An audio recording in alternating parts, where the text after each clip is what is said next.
intimacy with discomfort, entering the itch and no longer running away from it, trying somehow to get rid of it. Discomfort, let's call it emotional, mental, or existential discomfort, because they're all intertwined like this, is not a bug in the system.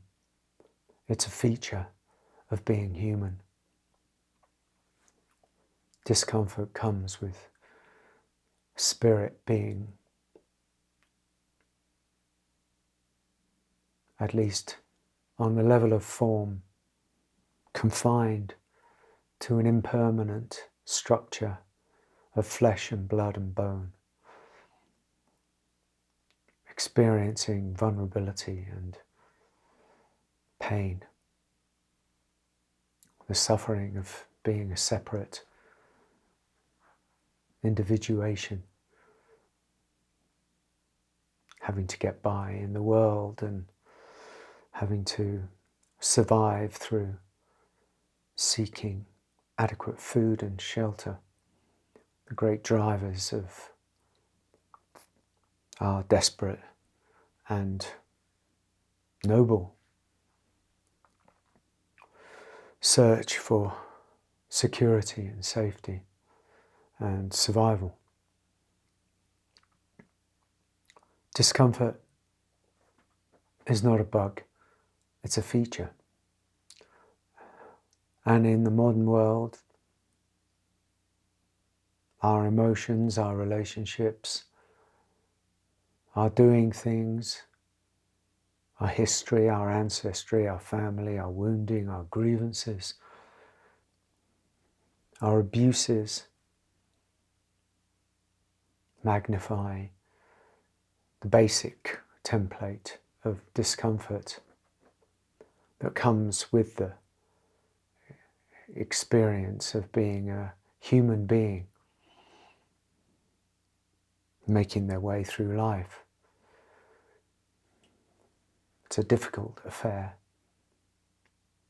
more difficult for some than it is for others, but in many ways, when you see past the superficiality of what fame or money or power or luxury can do, you see the same suffering in many ways, the suffering of the human condition. Not to be too despondent about it, because it's not despondent.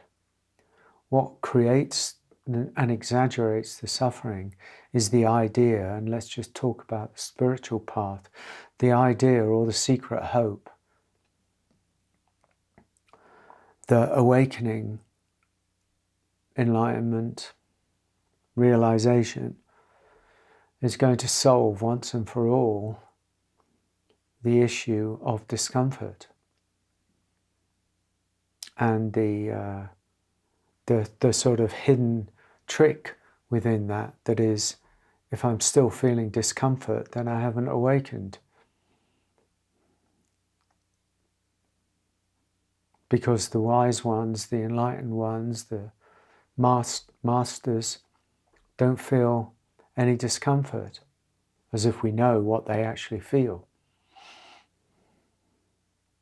But of course we don't actually know what they feel.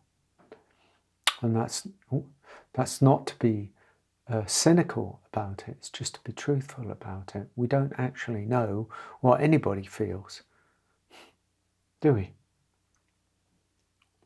Apart from what they tell us or what we pick up or what we perceive.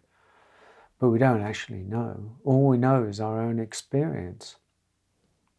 The only thing we can ever know with any truth or with any anything in this life is what we feel.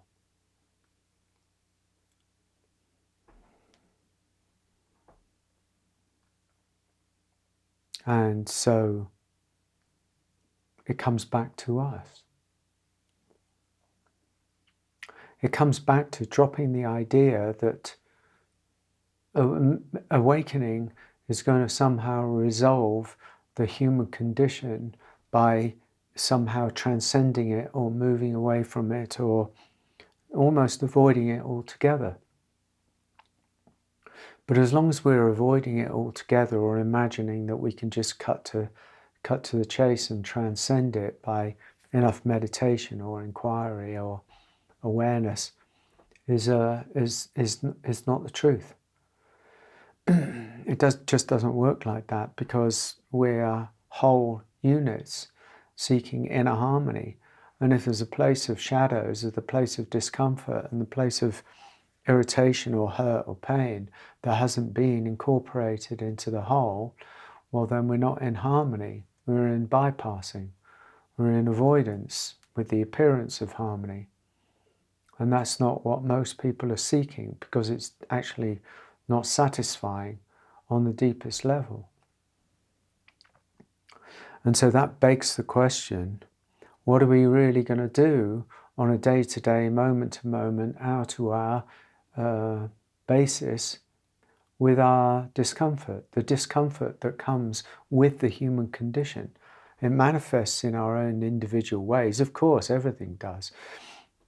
It's our discomfort, but it's also just discomfort, the perennial nature of the human condition, as I said at the beginning. And so then we've got the perennial nature of the human condition that's arising in us in our own individual way. And 9 times out of 10 we'll extrapolate that, interpret that in a way that personalizes it, because it's coming through the personal, and say, oh, I shouldn't be feeling this discomfort. It must mean that I'm doing something wrong. It must mean that I'm unworthy. It must mean that blah, blah, blah, I've failed in some way. And a whole nest of vipers opens up, and we get caught in even more suffering than the discomfort itself brought. Very strange creatures, human beings.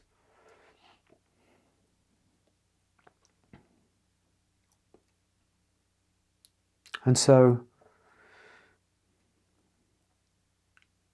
really, the only choice is to become intimate with our discomfort, to become intimate with our suffering, to enter our suffering, to enter our discomfort. The way is in, the way is through. Not with the